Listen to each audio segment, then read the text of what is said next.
I've never been someone who seeks attention or yearns for companionship. My life centered on my job as an online tutor, comfortably nestled in my own home, the place I inherited after my parents passed. I maintained a straightforward routine. Wake up, work, and occasionally, when the mood struck, I'd wander down to the nearby pastry shop. That shop became my occasional refuge. Mrs. Evelyn, the saleswoman, had a knack for knowing everyone's story, but she had a charming way about her. The shop smelled like cinnamon and sugar, and the bell above the door jingled with a quaint, welcoming sound every time I pushed it open. It was on one of these routine visits that Mrs. Evelyn decided to play matchmaker. As she slid a steaming cup of coffee across the counter, her eyes twinkled like she was on to something. "You know, Tessa, my son's just about your age," she started, arranging the pastries with more vigor than necessary. "Still single, too. You should meet him sometime." I laughed it off, stirring cream into my coffee. "Thanks, but I'm all right on my own, really," I replied. Mrs. Evelyn shrugged, a mischievous smile on her face. "Well, we'll just see about that." I thought nothing of it until my next visit, when I opened the door to find not just the usual scent of baked goods, but also a new face behind the counter. He was tall, awkward in a charming way, and when he turned around, his smile was immediately disarming. "Hi, Tessa, I'm Jack Evelyn's son. I think she's mentioned me." His words caught me off guard. Mentioned him? More like schemed up an entire meet-cute without telling me, I thought, but replied aloud, "Oh, yeah, she might have said something." Jack handed me a blueberry muffin on the house and leaned on the counter. "She thinks she's being slick, setting us up like this. Sorry if it's weird." I couldn't help but laugh. A bit unexpected, but it's fine, she means well. As he talked about his job and his hobbies, which surprisingly included a lot of reading, something we had in common, I found myself genuinely interested. Jack wasn't just some guy his mom wanted to push on a customer. He was actually pretty cool. "Do you come here often then to get away from the chaos of the world?" he asked, gesturing to the shop. "Yeah, it's my little retreat.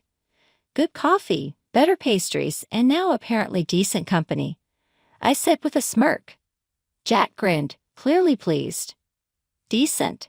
I'll take that as a compliment coming from someone who'd rather be at home." The conversation flowed easily after that, the initial awkwardness melting away like butter on a hot muffin. By the time I left the shop, phone numbers exchanged and a promise to grab dinner together sometime soon hanging between us. I have to admit Mrs. Evelyn might have been onto something after all. A year of dating flew by like it was nothing. Jack and I got along easily, slipping into a comfortable routine of shared dinners and late-night talks about everything and nothing. It wasn't long before we were making plans for a wedding, and not long after that, Jack moved into my house. The same house I grew up in, the one I inherited from my folks. Jack's parents lived just a few blocks away, which at first seemed like a blessing. Having family nearby, I thought, would be nice for a change. Initially, it was all casual visits and pleasant enough dinners, but soon after the wedding, the atmosphere began to change. His mom, Mrs. Evelyn, who had once been the sweet lady from the pastry shop, started showing up more often. And not just for casual visits. Each time she came over, it was like she had a checklist in her head of all the things I was doing wrong. "You know, Tessa, Jack likes his shirts ironed a certain way," she mentioned one afternoon, pulling out a supposedly clean shirt from the closet and examining it like it was evidence in a trial. I tried to keep my cool, biting back any sharper retorts. "I'm usually caught up with my online classes during the day, so sometimes things like that slip my mind," I explained, hoping she'd understand. Mrs. Evelyn sighed, shaking her head as she placed the shirt back. "When I was your age, I kept the house spotless and worked part-time at the bakery. It's really about managing your time better." The comment stung, especially coming from her. It was as if the simple, kind woman I met at the shop had been swapped out for a relentless critic. Each visit seemed to have a new complaint, The food was too bland, the floors weren't swept well enough, or I wasn't taking good enough care of Jack. Jack's dad was more on the quiet side, but he had his moments too. "Lunch isn't ready," he'd grumble, checking his watch dramatically, as if he'd been starving for days. "I work from home, yes, but I'm actually working, not just hanging around." I tried to explain more than once, my voice firm but controlled. They nodded, murmured something about understanding, but the next visit, it had to start all over again. I found myself dreading the sound of the doorbell, knowing it likely meant another critique was coming my way. Despite the growing frustration, I held my tongue. Arguing wouldn't help, I thought. Jack was caught in the middle, trying to smooth things over, telling me his parents just meant well and that maybe they were just set in their ways. "They're from a different time, Tessa, you know. They don't get the whole work from home thing," Jack would say, trying to bridge the gap between us. But no matter how much I nodded and smiled, a part of me burned with every sideways comment about my cooking or cleaning. They still live separately, though I reassured myself after each visit. "It's just a couple of hours a week. I can handle this." It was a sunny afternoon, and I had just finished an online session with a student. As I wrapped things up, I heard the rumble of a truck pulling up outside. Curious, I glanced through the window and spotted Jack, assisting his parents in unloading large bags and boxes from the parked truck. I stepped outside, aiming to keep my tone casual. "Hey, what's all this?" Jack wiped his brow and gave me a sheepish look. "Oh well, it looks like my parents are going to stay with us for a bit."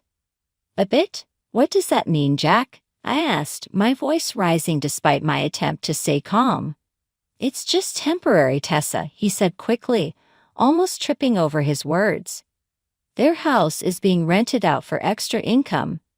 They thought it would be easier to stay here for now." I felt a chill run down my spine. This wasn't just a visit. This was moving in. "Jack, don't we usually talk about big decisions like this?" I asked, my voice tight. Before he could reply, Mrs. Evelyn came bustling over, her voice full of false cheer. "Oh darling, isn't this wonderful? We'll get to spend so much more time together." I forced a smile. "Mrs. Evelyn, how long are you planning to stay?" She waved a dismissive hand as if I'd asked about the weather. "Oh, just a while, dear, until we sort things out. We're family now, right?" "Families help each other." I glanced at Jack, waiting for some support, but he avoided my gaze. That's when Mr. Peterson chimed in, his voice booming across the yard. "Where do you want this box, son? Should it go in the spare room?"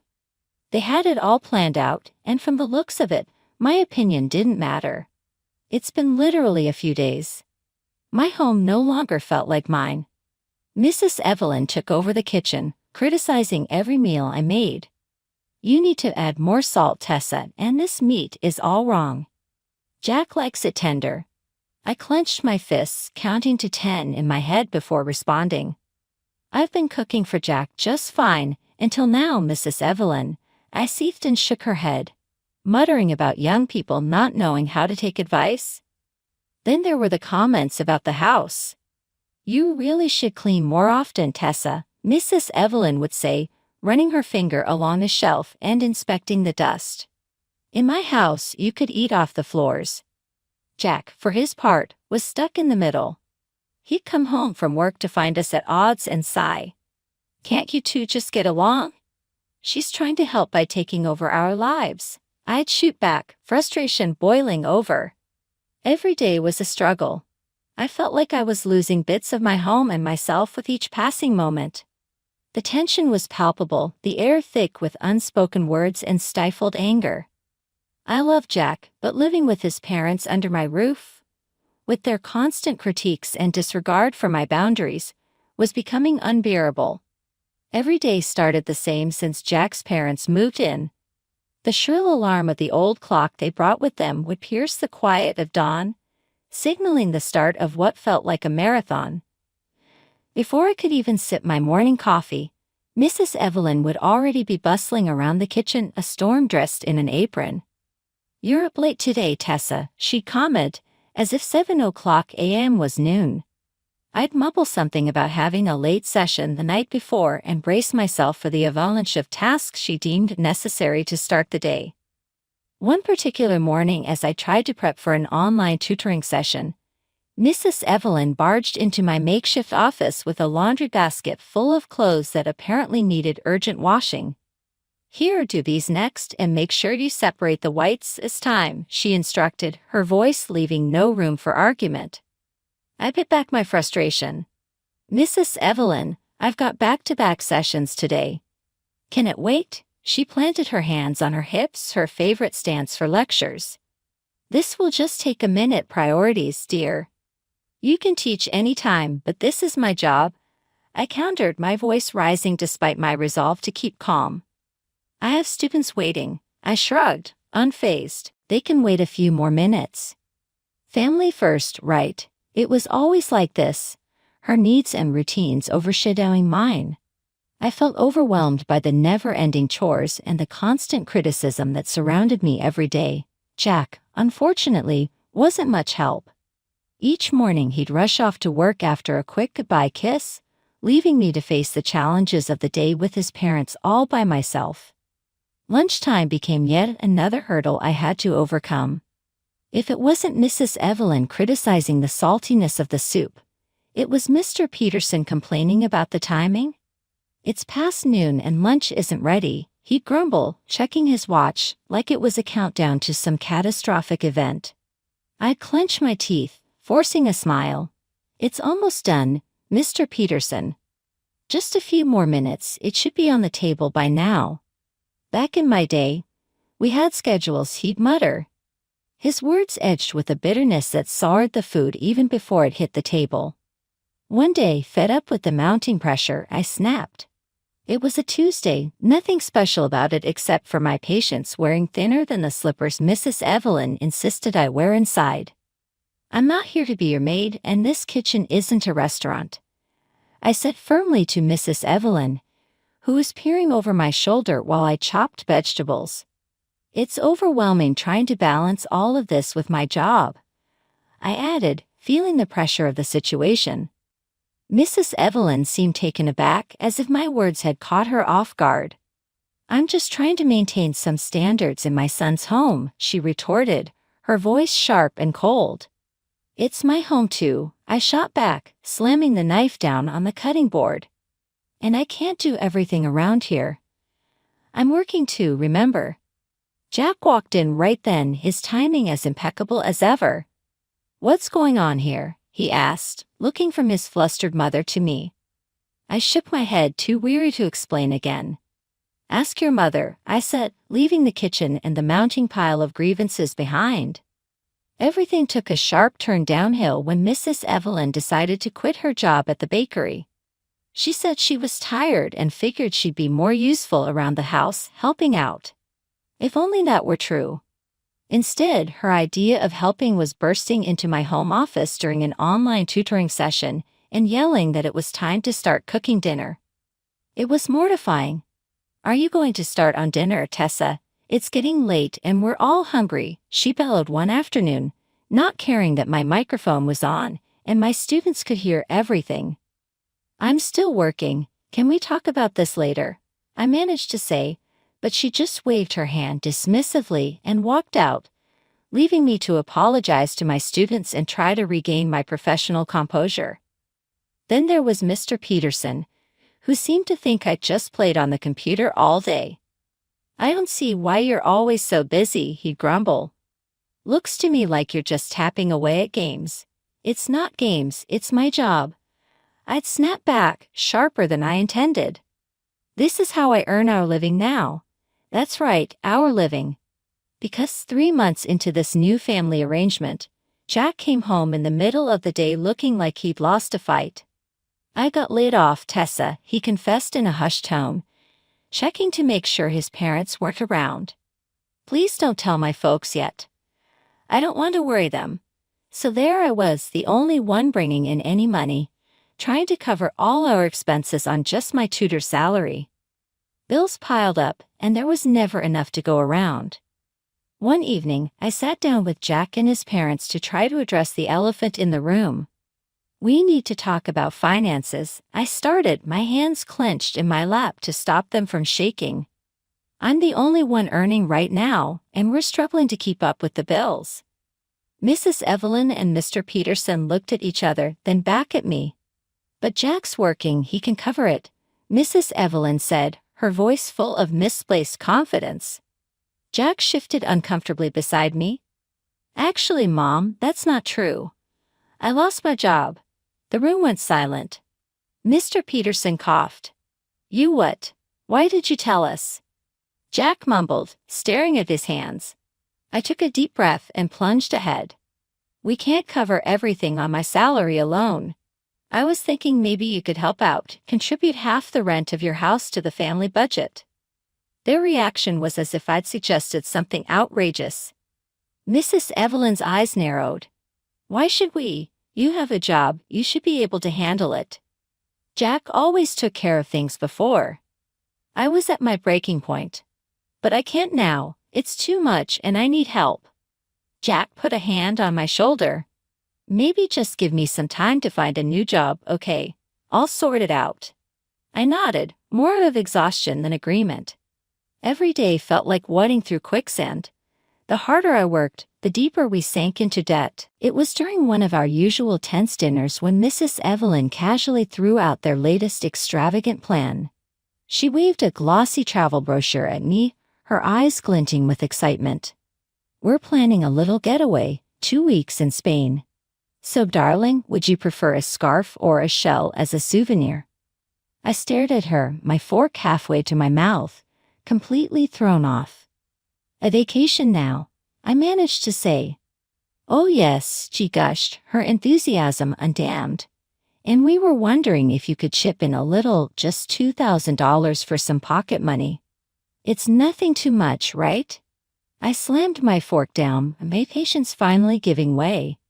"Where is all this money coming from? You spend on restaurants, clothes, now a vacation, and you haven't contributed a dime to the house expenses." Jack's face turned pale. Mr. Peterson shifted uncomfortably in his seat, but Mrs. Evelyn kept talking, seemingly unaware. "Oh, we've been saving up, and a little help from family isn't too much to ask, is it?" "Saving by leeching off us." I shot back, my voice rising. "You don't pay for groceries, rent, nothing, and you still expect me to fund your trips." Jack tried to interject, his voice tight. "Let's calm down and talk this." "No." "I'm done talking." Interrupted, pushing back from the table. "You barge into my office, disrupt my work, and have the audacity to call this help. I have no space, no privacy. How is this a family?" Mrs. Evelyn's face crumpled and she burst into theatrical tears. "How can you say such things, Tessa? We've done so much for you. We've even kept quiet about things like how often we've talked Jack out of leaving." "You." The room went still. "What?" My voice was a whisper, disbelief etched into every syllable. "Jack, is that true?" Jack looked down, his face flushed with shame or anger. I couldn't tell. "Mom, what are you talking about?" But Mrs. Evelyn, clutching her chest, diverted the crisis. "Oh, my heart, this stress isn't good for me. Could you get my pills from upstairs, dear?" I stormed out of the room, my mind racing. Halfway up the stairs, I paused. Wait, what were the pills called again? I turned back, heading towards the dining room to ask, but stopped short when I heard Jack's hushed voice through the slightly ajar door. "No, Mom, you almost blew everything. We need to keep this quiet until we sell the house. If she leaves me now, I get nothing. Make sure you're not pushing too hard, just enough so she wants to sell." My heart sank as I listened, hidden from view. His words chilled me to the core. "We keep up the pressure, she sells. I divorce her and get half. Then we can sell the old house and buy something better. Just keep it together, stop buying expensive stuff for a while and coordinate with me first." I leaned against the wall, feeling the weight of their betrayal. I couldn't believe what I was hearing. My marriage, my home, it was all a setup. Taking deep breaths, I composed myself and walked back into the dining room. Mrs. Evelyn was wiping her eyes, miraculously recovered. I forgot to ask, "What's the name of your medicine?" She smiled sweetly, a stark contrast to her earlier performance. "Oh, it's nothing, Tessa. I'm feeling much better now, thank you." As I sat back down, I knew I had to play along. They didn't know that I knew, and I needed to keep it that way. Inside, I was reeling, but outwardly I was calm. I needed a plan, and until then, I had to keep my cards close to my chest. The next morning, I woke up with a plan crystal clear in my mind. I canceled all my classes for the day, at first since I started tutoring online. I drove to the lawyer's office, my hands slightly trembling as I gripped the steering wheel. At the lawyer's, I laid everything out, the overheard conversations, my financial contributions, everything. The lawyer was meticulous, making sure that the divorce papers were ironclad, especially regarding the ownership of the house and my assets. "They won't see a cent of your property," he assured me, his voice firm and resolute. When I returned home, the atmosphere was stifling. Jack and his parents were in the living room, an air of impatient waiting hanging over them. As soon as I walked in, Mrs. Evelyn erupted, "Where have you been all day? You couldn't even bother to make dinner before leaving." Her voice was shrill, echoing off the walls. I stood at the entrance, my resolve hardening. "I'm done cooking, and I'm done tolerating disrespect in my own house," I replied, my voice calm but ice-cold. Jack stood up, his expression a mix of frustration and poorly masked desperation. "Maybe it's best if we just sell the house and find somewhere else to go, start fresh, without my parents." He was playing his part, thinking he was steering the conversation towards his goal. His parents froze, their faces a picture of greedy anticipation. But I couldn't help but laugh, a short humorless sound that bounced sharply around the room. "Sell the house. Oh, Jack, I know about everything, your plans with your parents. It's over." I pulled the divorce papers from my bag and slapped them down on the coffee table in front of him. "Here are the divorce papers. I want you and your parents out of my house immediately." The room erupted. Jack's face turned a deep red, his eyes widening in shock. Mrs. Evelyn began to sob dramatically, while Mr. Peterson stood up, his body tense with anger. "You can't do this to us. We're family." "That's no family of mine," I shot back. "You tried to cheat me out of my home, my security. It's done." Jack made a move as if to argue, but I cut him off. "I have recordings of your plans. My lawyer is fully aware of everything. Leave or I will call the police." They gathered their things, Mrs. Evelyn wailing the entire time, while Mr. Peterson muttered curses under his breath. Jack looked defeated, the reality of his situation finally dawning on him as he realized the game was up. The next few weeks were a blur of activity. I threw myself into revamping the house, turning it back into the sanctuary it had been before. Each room was cleansed of any remnants of the past months. Every cushion, every piece of linen that held any trace of them was replaced. One afternoon, while rearranging the living room, my phone buzzed. It was a call from Emma, a friend I hadn't spoken to in months. Too embarrassed to tell anyone about the mess my life had become. "Hey Tessa," Emma's voice came through, tinged with concern. "How are you holding up?" I paused, paintbrush in hand, looking around at the half-finished room. "I'm okay, Emma. Actually, I'm better than okay. I'm starting something new. I'm expanding my online tutoring into a full-blown virtual academy, planning to offer courses worldwide." We chatted a bit more, and after hanging up, I felt a renewed sense of purpose. My life was truly my own again, and I was going to make something incredible out of it. Days turned into weeks, and my project began to take shape. I assembled a small team, and we worked tirelessly to create a platform that went beyond learning. It aimed to connect people worldwide. The response was incredible. Students from various countries eagerly joined a community that offered more than just education. Several weeks later, Mrs. Evelyn called me. The house they had rented out burned down due to faulty electrical wiring, she explained. A disaster exacerbated by our failure to renew our insurance on time. Can we stay with you just for a little while? We have nowhere to go, she pleaded over the phone. The pause was brief. No, Mrs. Evelyn, I replied firmly. We are strangers now. I wish you the best. Hanging up, I felt a twinge of something, a remnant of the bond I once thought we had. But stronger than that was the conviction in my own voice, the certainty in my choice.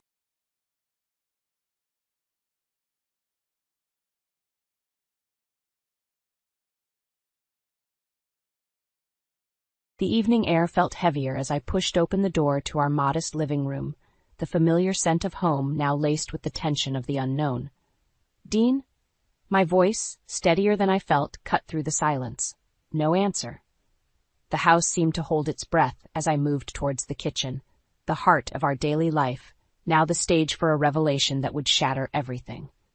There, amidst the scattered evidence of a hastily abandoned meal, stood Dean, his back to me, frozen mid-motion.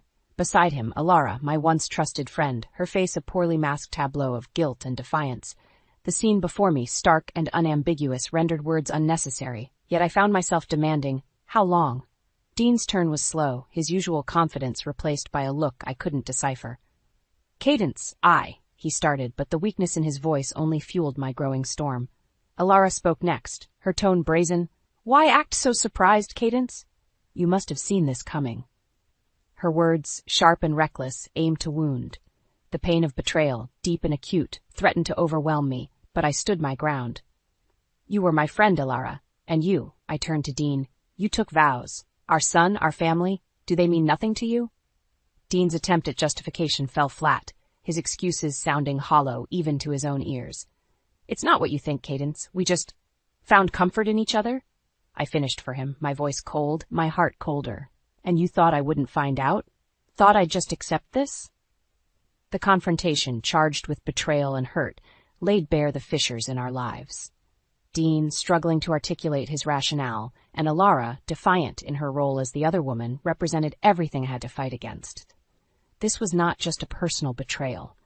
It was a war on the life we had built, on the promises made in the presence of love and trust.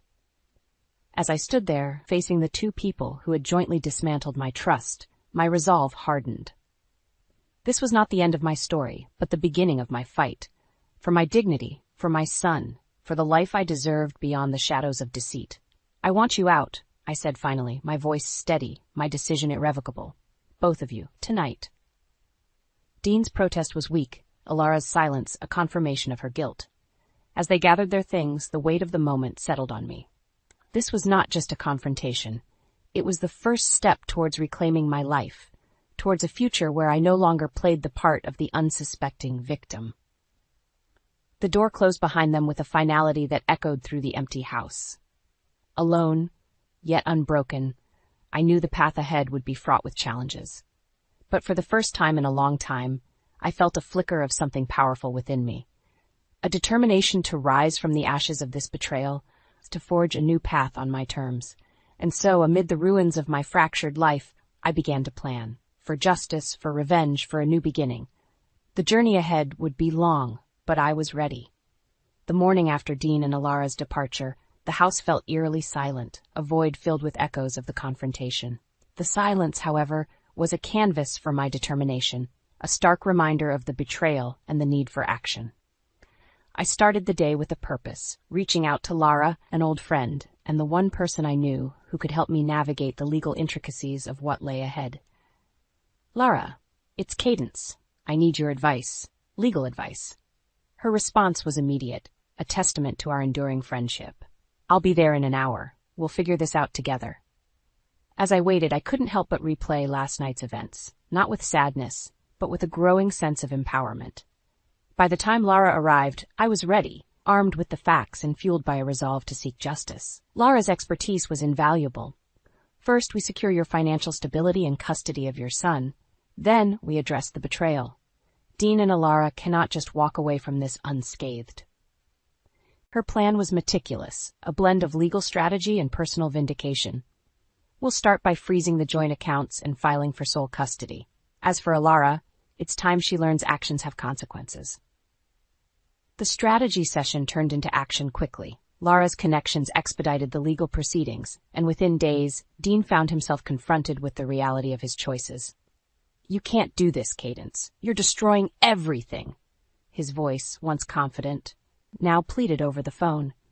"This is the bed you made, Dean. Now you lie in it," I responded, my voice void of the affection that once colored our conversations. Alara's reaction was of similar disbelief, her previous arrogance replaced with panic.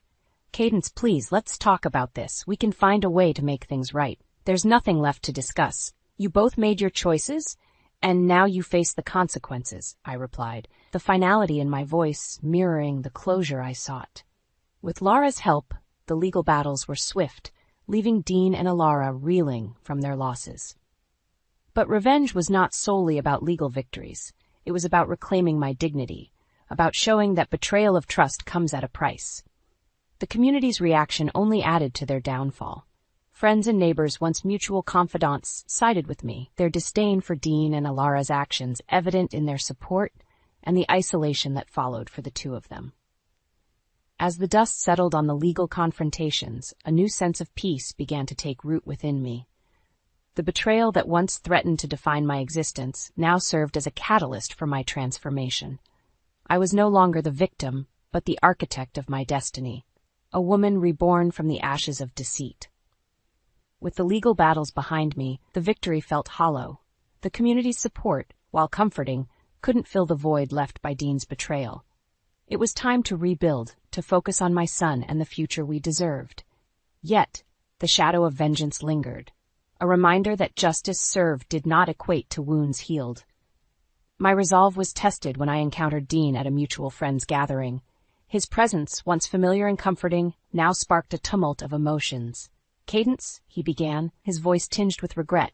"I'm sorry. I never wanted to hurt you." The sincerity in his eyes tempted me to believe, to forgive. But the scars of betrayal ran deep. "Sorry doesn't change what happened, Dean. You chose this path, not me," I replied, my words laced with the pain and strength forged from the ordeal. The encounter with Dean was a turning point, a realization that while legal revenge had been exacted, emotional closure was elusive. It was a lesson in the complexity of forgiveness, in the distinction between justice served and peace attained. In the weeks that followed, I threw myself into my work and into being a mother. My son, innocent, in the wake of our shattered family, became my anchor, his laughter a balm for my soul.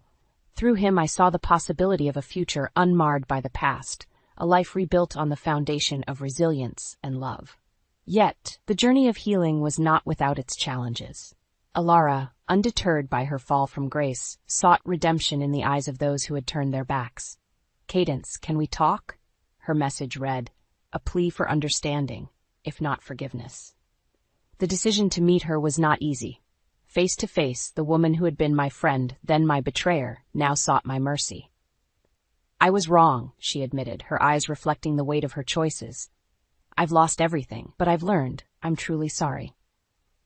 The words I had longed to hear, yet their arrival brought no satisfaction. Forgiveness was a journey, not a destination, a path I was still navigating. "I appreciate your apology, Alara, but I can't undo the past, and I can't erase the pain. Maybe in time we'll both find peace." The days turned into weeks, each one a step further from the past and closer to a future I was still shaping. My world, once defined by the actions of others, now took form around the choices I made for myself and for my son. The legal victories and public vindication had faded into the background, replaced by the quieter, more challenging work of rebuilding from within. My journey was interrupted by an unexpected encounter with Dean at a community event. This time, his approach was hesitant, respectful of the distance I had put between us. "Cadence, I've been doing a lot of thinking," he started, his voice carrying a sincerity I hadn't heard before. "I know I can't change the past, but I'm here, trying to be a better person for our son." The mention of our child, the innocent caught in the crossfire of our decisions, softened the hard edges of my resolve. "He deserves the best of both of us," I admitted, the shared love for our son a bridge over the chasm of our past. This acknowledgement marked a shift, a door opening to the possibility of co-parenting with Grace, if not friendship. The dialogue between us, once charged with anger and accusation, now treaded the delicate terrain of cooperation and mutual respect for the sake of the child who needed us both. In this new chapter, the antagonist of my story was no longer Dean or Alara, but the bitterness that threatened to poison my future. The realization that forgiveness was not a gift to those who wronged me, but a liberation for myself, began to take root. The process was neither easy nor immediate. There were days when the hurt resurfaced, a reminder of the scars that would never fully disappear. Yet, with each passing day, the choice to forgive, to release the hold of past grievances, became a little easier, a testament to the resilience of the human spirit. Amidst this personal evolution, a surprising ally emerged in Lara. Her unwavering support had been my anchor through the storm, and now she offered wisdom on the journey of forgiveness. Holding on to anger is like drinking poison and expecting the other person to die, she reminded me one afternoon. Forgiveness is for you, Cadence. It's the path to peace. Her words echoed in my heart, a mantra for the days when the weight of the past felt too heavy. And so I leaned into the discomfort, embracing the complex, often messy process of healing and forgiveness. The landscape of my life, once marred by betrayal and hurt, was slowly reshaping into something new, something hopeful. The process of forgiveness had led me down a path of unexpected growth, teaching me that even in the wake of devastation there can be renewal. In this new chapter, I found myself taking steps towards a future I had once thought impossible. My days were filled with the laughter of my son, the support of friends, and the satisfaction of personal achievements. The shadow of Dean and Ilara's betrayal had not disappeared, but had faded into the background, a part of my past that no longer defined me. An opportunity for a fresh start presented itself in the form of a new job, one that promised not just financial stability, but a chance to pursue my passions. "This is your moment, Cadence," Lara encouraged me the day I received the offer. "You've earned this." The decision to accept was easy, propelled by the desire to provide for my son and to prove to myself that I could rise above the challenges that had once threatened to consume me. "We're going to make a great life, just you and me," I whispered to my son, his small hand in mine, a symbol of our unbreakable bond. But life, as it often does, had more lessons in store for me. Dean's attempt to re-enter our lives, not as a partner but as a father seeking redemption, tested the boundaries of forgiveness I had worked so hard to establish. "I don't want to disrupt your lives, I just want to be a part of his," Dean said during one of our cautious, awkward meetings, gesturing towards our son. The complexity of emotions his request evoked was a reminder of the delicate balance between forgiveness and self-preservation. Yet, watching my son's tentative interactions with Dean, I recognized the value of reconciliation, not for Dean's sake, but for the innocent child who deserved to know his father. This period of adjustment was not without its challenges. There were moments of doubt, of fear that opening this door would invite back the pain I had fought so hard to overcome. But there were also moments of unexpected joy, of witnessing the tentative rebuilding of a relationship between father and son, grounded in cautious hope rather than blind trust. As the seasons changed, so too did the fabric of our lives, weaving a tapestry of resilience, forgiveness, and cautious optimism. The new job had not only brought financial stability, but also a renewed sense of self-worth and purpose. My son thrived in this environment of love and security, his laughter a constant reminder of why every struggle was worth enduring. However, life's narrative is seldom without conflict, and it wasn't long before a new challenge emerged, one that would test the strength of the fragile peace we had built. Alara, having navigated her own journey of loss and self-reflection, sought to re-enter our lives, not as a friend or foe, but as someone seeking closure and possibly redemption. "Cadence, I know I have no right to ask anything of you, but I need to make amends," she said during an unexpected encounter at a mutual acquaintance's gathering. The emotions her presence stirred were complex, a mixture of old wounds reopening and the recognition of shared human frailty. Her request for forgiveness, while sincere, demanded a level of magnanimity that felt almost insurmountable. Yet, in the spirit of the growth and healing I had committed to, I found myself willing to listen, if not fully ready to absolve. The dialogue between us was hesitant, each word measured, a dance around the pain of the past and the uncertainty of the future. "I don't know if I can ever fully forgive you, Elara, but I'm willing to try to understand," I responded, acknowledging the power of forgiveness to heal not just the recipient, but the giver as well. This encounter, though fraught with emotional landmines, paved the way for a new understanding. Forgiveness, I realized, was not an erasure of the past, but a means of liberating oneself from the chains of bitterness and resentment. In the midst of navigating these personal upheavals, a surprise development at work offered an unexpected opportunity for advancement, a testament to my hard work and dedication. "Cadence, your leadership and innovation have not gone unnoticed. We'd like you to lead the new project," my supervisor announced, recognition that filled me with pride and reaffirmed my belief in my abilities and in the promise of new beginnings. The calm that had settled over my life was deceptive, a brief respite before the next storm. Just as I had begun to navigate the complexities of forgiveness and the challenges of my new role at work, an unexpected development threatened to upend the delicate balance I had achieved. A legal notice arrived without warning, a stark reminder that the past was not as far behind as I had hoped. Dean, motivated by a desire to reassert himself in our son's life, was challenging the custody arrangement. "I just want to be a part of his life, Cadence. I'm not the same man I was," he pleaded over the phone, his words echoing a sentiment I had heard before, yet underpinned by a desperation I hadn't seen in him. The battle lines were drawn once again, not in the courts of law this time, but in the arena of personal conviction and the unresolved tensions that lingered between us. "Our son needs stability, Dean. Your actions have consequences," I responded, the firmness in my voice belying the turmoil within. This new challenge forced me to confront not just Dean, but my own fears and uncertainties about the future. The prospect of revisiting old wounds, of fighting once more for what I believed was right for my son, was daunting. In the midst of this upheaval, Elara reached out, her timing impeccable.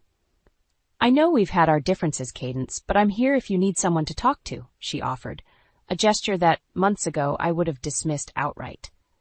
Yet, the journey we had both embarked on towards healing and understanding had shifted the dynamics between us.